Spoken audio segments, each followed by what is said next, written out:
శ్రీమాత్రే నమః. అందరికీ నమస్కారం అండి. అందరూ ఎలా ఉన్నారు? అందరూ కూడా దుర్గమ్మ దయ వలన ఎప్పుడు ఆనందంగా ఆరోగ్యంగా ఉండాలని, మీరు కోరిన కోరికలన్నింటినీ కూడా దుర్గమ్మ తీర్చేయాలని మీ తరపున నేను కూడా దుర్గమ్మని మనస్ఫూర్తిగా కోరుకుంటూ, ఈరోజు దుర్గమ్మ మన కోసం ఏం సందేశంతో వచ్చారో అంటే తెలుసుకునే ముందు మన వీడియోకి ఒక చిన్న లైక్ ఇచ్చేసేయండి. మన ఛానల్ని ఫస్ట్ టైం చూస్తున్నట్లయితే ఛానల్ని సబ్స్క్రైబ్ చేసుకుని మీ సపోర్ట్ నాకు అందివ్వండి. అదే చెత్త హైప్ కూడా చేస్తారని ఆశిస్తూ భావిస్తూ ఉన్నాను. ఇక కామెంట్ బాక్స్ లో దుమ్ దుర్గాయ నమః అంటూ టైప్ చేసి పెట్టి వీడియో చూడటం మొదలు పెట్టండి. దుర్గమ్మ ఆశీస్సులు ఇంకా త్వరగా మీకు దొరుకుతాయి. కష్టంలో ఉంటే దారి చూపిస్తుంది, దిక్కు తోచని స్థితిలో ఉంటే మీకు ఒక దారి చూపిస్తుంది. అయితే ఈ రోజు దుర్గమ్మ ఇలా అంటోంది, నీ దుర్గమ్మకి కన్నీరు ఆగటం లేదు తల్లి. ఎన్నడూ కూడా నీ దుర్గ కళ్ళల్లో ఇంత కన్నీరు వచ్చిన సందర్భాలే లేవు. కానీ ఈ రోజు ఎందుకో కన్నీళ్లు ఆగటలేదు. కళ్ళల్లో కన్నీళ్లు జలజల రాలి కింద పడుతూ ఉన్నాయి. ఎందుకో తెలుసా? నీకే ఎందుకు ఎన్ని కష్టాలు వస్తున్నాయి? నా బిడ్డకే ఎందుకు ఎన్ని కష్టాలు వస్తున్నాయి? దుర్గమ్మ భక్తుడికే ఎందుకు ఎన్ని కష్టాలు వస్తున్నాయి అనే విషయం తలుచుకుంటే నా కళ్ళల్లో కన్నీళ్లు ఆగటం లేదు బిడ్డ. నువ్వే ఎన్నోసార్లు అడిగావు కదా, ఎందుకమ్మా ఈ బాధలన్నీ నాకే, ఎందుకమ్మా ఈ కష్టాలన్నీ నాకే, ఎప్పుడు తీరిపోతాయి, ఎప్పుడు నా మీద జాలి చూపిస్తావు, దయ తలుస్తావు అంటూ ఎన్నోసార్లు కన్నీళ్లతో అడిగావు కదా. ఈరోజు సమాధానం చెప్పాలి బిడ్డ. అలా నువ్వు అడిగిన ప్రతిసారి, నీ కళ్ళల్లో కన్నీళ్లు చూసిన ప్రతిసారి నా కళ్ళల్లో కన్నీళ్లు ఉప్పొంగేవి. అందుకే ఈరోజు సమాధానం చెప్పాలని వచ్చాను.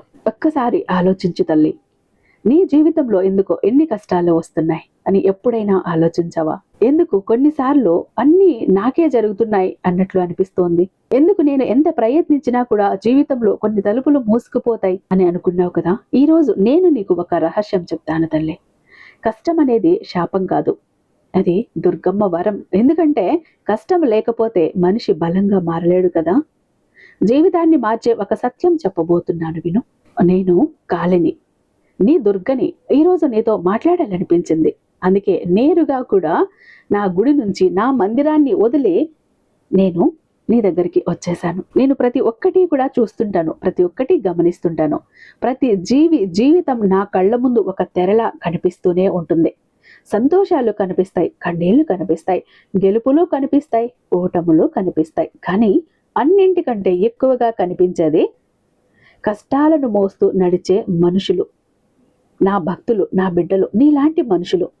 ఆ కష్టాల గురించే ఈరోజు మాట్లాడాలని వచ్చాను. ఎందుకంటే కష్టం అంటే ఏంటో, దాని వెనుక అర్థం ఏంటో నీకు తెలియాలి. అది తెలిస్తే నీ జీవితం మారుతుంది, నీ ఆలోచన విధానం మారుతుంది. విను, కష్టం ఎందుకు వస్తుందో తెలుసా? నువ్వు ఈ ప్రశ్న అడిగావు.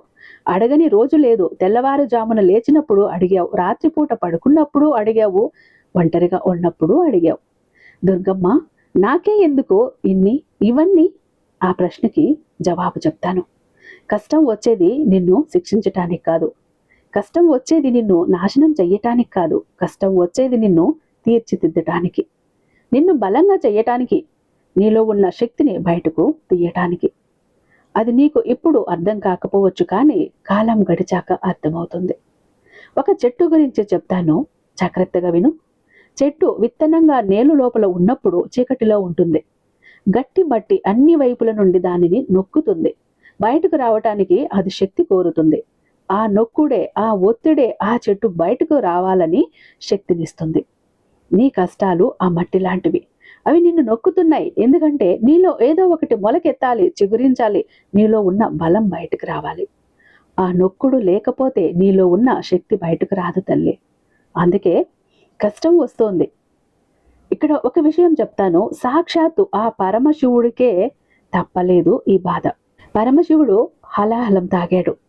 సముద్ర మదనం తర్వాత అమృతం వస్తుందని అందరూ ఎదురు చూశారు. కానీ ముందుగా వచ్చింది హలాహలం. ఆ విషం సృష్టిని కాల్చగలిగేది. ఆ నొప్పి మాటల్లో చెప్పలేనిది. అందరూ భయపడ్డారు, ఏం చెయ్యాలో తెలియలేదు. అప్పుడు శివయ్య ముందుకు వచ్చాడు. ఆ విషాన్ని తీసుకున్నాడు, గొంతులో ఆపుకున్నాడు. ఆ కష్టం చాలా తీవ్రమైనది, ఆ నొప్పి అంతులేనిది. కానీ శివుడు తట్టుకున్నాడు. ఎందుకంటే ఆ కష్టం భరించటం వల్ల ఈ సృష్టి కాపాడబడింది. నీ కష్టం కూడా అలాంటిదే. నువ్వు భరిస్తున్న ఆ నొప్పి వృధా కాదు, అది నీ చుట్టూ ఉన్నవారిని, నీ జీవితాన్ని, నీ భవిష్యత్తుని కాపాడుతోంది. నీకు ఇప్పుడు అర్థం కాకపోవచ్చు, కానీ కాలం చూపిస్తుంది. కష్టం వచ్చినప్పుడు మనిషి ఏం చేస్తాడు? పారిపోవాలనిపిస్తుంది, దాక్కోవాలనిపిస్తుంది, ఇంకా నా వల్ల కాదు అనిపిస్తుంది కదా. కళ్ళును మూసుకుని అన్నీ మాయమైపోతే బాగుండునని అనిపిస్తుంది. అది సహజమే. కానీ పారిపోవటం వల్ల కష్టం పోదు కదా, దాక్కోవటం వల్ల కష్టం తగ్గదు కదా. కష్టం అనుభవించకుండా దాన్ని దాటే దారి ఉందా? లేదు. సముద్రం దాటాలంటే అలల్లోకి దిగాలి, కొండ ఎక్కాలంటే నొప్పిని భరించాలి, కష్టాన్ని దాటాలంటే దాన్ని ఎదుర్కోవాలి. పారిపోవటం ఆపు, ఎదుర్కో. ధైర్యం అంటే ఏంటో చెప్తాను. భయం లేకపోవటం ధైర్యం కాదు. భయం ఉన్నప్పటికీ కూడా ముందడుగు వేయటమే ధైర్యం. వణికే చేతులతోనే తలుపు తెరవటం ధైర్యం. అలసిన కాళ్లతోనే నడవటం ధైర్యం. విరిగిన మనసుతోనే మళ్ళీ లేవటం ధైర్యం. కన్నీళ్లు తుడుచుకొని మళ్ళీ ముందుకు అడుగు వేయటం ధైర్యం. నువ్వు ప్రతిరోజు అదే చేస్తున్నావు తెలుసా? నీకు నువ్వు ప్రతిరోజు ఉదయం నిద్ర లేచి ఈ రోజును ఎదుర్కొంటున్నావు. అదే ధైర్యం.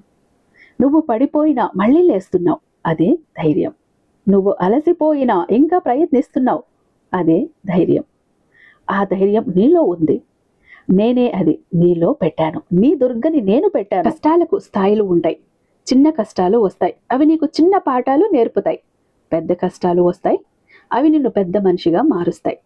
భరించలేనట్లు అనిపించే కష్టాలు వస్తాయి, అవి నీలో దాగి ఉన్న అసలైన శక్తిని బయటకు తీస్తాయి. కష్టం పెద్దగా ఉంటే నువ్వు పెద్ద మనిషివని అర్థం. నేను చిన్న మనిషికి పెద్ద కష్టం ఇవ్వను తల్లి. దాన్ని మోయగలిగిన వాడికే ఇస్తాను, బలంగా ఉన్నవాడికే ఇస్తాను, దాటగలిగిన వాడికే ఇస్తాను. నీకు ఇచ్చాను ఎందుకో తెలుసా? నువ్వు దాటగలవని నాకు తెలుసు. నీకు తెలియకపోవచ్చు, కానీ నాకు తెలుసు. కష్టంలో ఒంటరిగా అనిపిస్తుంది. ఎవరు నిన్ను అర్థం చేసుకోవటం లేదు అనిపిస్తుంది. నాకెందుకు ఇవన్నీ అనిపిస్తుంది. చుట్టూ అందరూ సంతోషంగా ఉన్నారు, నేను మాత్రం ఇలా ఉన్నాను ఎందుకు అనిపిస్తుంది.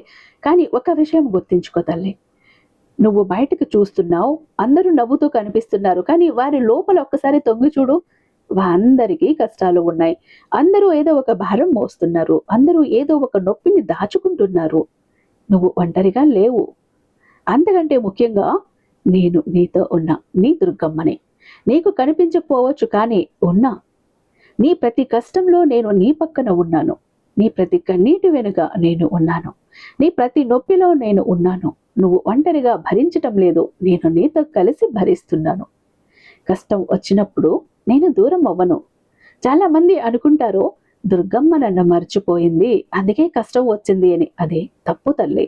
కష్టం వచ్చినప్పుడు నేను మరింత దగ్గరకు వస్తాను. నువ్వు బాగున్నప్పుడు నా అవసరం తక్కువ, నువ్వు కష్టంలో ఉన్నప్పుడు నా అవసరం ఎక్కువ. అందుకే ఆ సమయంలో నేను నీకు దగ్గరగా ఉంటా. తల్లి పిల్లవాడికి నడక నేర్పేటప్పుడు ఏం చేస్తుంది? ప్రతిసారి పట్టుకోదు, పడనిస్తుంది. కానీ ప్రమాదం వచ్చే క్షణంలో పరిగెత్తి వచ్చి పట్టుకుంటుంది. అలా ప్రతిసారి పట్టుకునే ఉంటే ఆ బిడ్డ అడుగులు నేర్చుకుంటాడా? నడకలు నేర్చుకుంటాడా? కాదు కదా. పడటం, లేవటం, దెబ్బ తగిలించుకోవటం, నొప్పిని భరించటం నేర్చుకోవాలి. నా బిడ్డలకు కూడా నేను అదే నేర్పుతా. పడాలి, లేవాలి, దెబ్బలు తగిలించుకోవాలి, వాటిని ఎలా భరించాలో నేర్చుకోవాలి. పెద్దగా ఆపద రాబోతోంది అంటే, పడిపోయి లేవలేని స్థితిలో ఉంటే చక్కన పరిగెత్తుకుంటూ వచ్చేస్తాను. నీ కన్న తల్లిలా ఉంటా, నీ దగ్గరగా ఉంటా, చూస్తూ ఉంటా. నువ్వు పడటము, లేవటము, నువ్వు నేర్చుకోవటము, పరిగెత్తటము, గెంతటము, ఆడటము, ప్రతి ఒక్కటి చూస్తూనే ఉంటా. ప్రమాదంలో పడబోతున్నావంటే చటుక్కున వచ్చి చెయ్యి పట్టుకొని నా అక్కున చేర్చుకుంటా. నేను కూడా అలాగే అక్కడే ఉన్నా. నువ్వు పూర్తిగా విరిగిపోతావని అనిపించే క్షణంలో నా చెయ్యి నిన్ను పట్టుకుంటుంది. అది గుర్తుంచుకో. కష్టాలు ఎంతకాలం ఉంటాయి? శాశ్వతంగా ఉండవు కదా. అది నేను నిర్ణయించిన నియమం. ఏ కష్టము శాశ్వతం కాదు, ఏ రాత్రి శాశ్వతం కాదు, ఏ నొప్పి శాశ్వతం కాదు. చీకటి రాత్రి ఎంత చీకటిగా ఉన్నా తెల్లవారు వస్తుంది. వర్షం ఎంత తీవ్రంగా కురిసినా ఆగుతుంది. తుఫాను ఎంత భయంకరంగా వచ్చినా వెళ్ళిపోతుంది. నీ కష్టాలు కూడా అలాగే వెళ్ళిపోతాయి. నీకు నేను మాట ఇస్తున్నా. ఆ తర్వాత వచ్చే వెలుతురు చాలా అందంగా ఉంటుంది. ఆ తర్వాత వచ్చే శాంతి చాలా మధురంగా ఉంటుంది. కష్టం అనిపించిన వాడికే ఆ వెలుతురు విలువ తెలుస్తుంది తల్లే. కన్నీళ్లు కార్చిన వాడికే ఆ సంతోషం లోతుగా అర్థమవుతుంది. కష్టం నీకు ఒక బహుమతి ఇస్తోంది. సంతోషాన్ని పూర్తిగా అనుభవించే శక్తిని ఒక్కసారిగా వెనక్కి చూడు. ఇప్పటి వరకు నువ్వు ఎన్ని కష్టాలు దాటావు, ఎన్ని రాత్రులు చీకటిలో గడిపావు, అయినా తెల్లవారింది కదా. ఎన్నిసార్లు నా వల్ల కాదు అనిపించింది, అయినా దాటావు కదా. ఎన్నిసార్లు పడిపోయావు, అయినా లేచావు కదా. అది చిన్న విషయమా? కాదు కదా. అది నీ శక్తి, అది నేను నీలో పెట్టిన శక్తి. అది ఇంకా అలాగే ఉంది, తగ్గిపోలేదు. ఆ శక్తితోనే ఈ కష్టాన్ని కూడా దాటు. చివరిగా ఒక్క మాట, కష్టం వచ్చినప్పుడు నా పేరు తలుచుకో, దుర్గమ్మ అని ఒక్కసారి అను. ఆ మాటలు అవసరం లేదు, పూజలు అవసరం లేదు, బలం అవసరం లేదు, ఒక్క పేరు చాలు.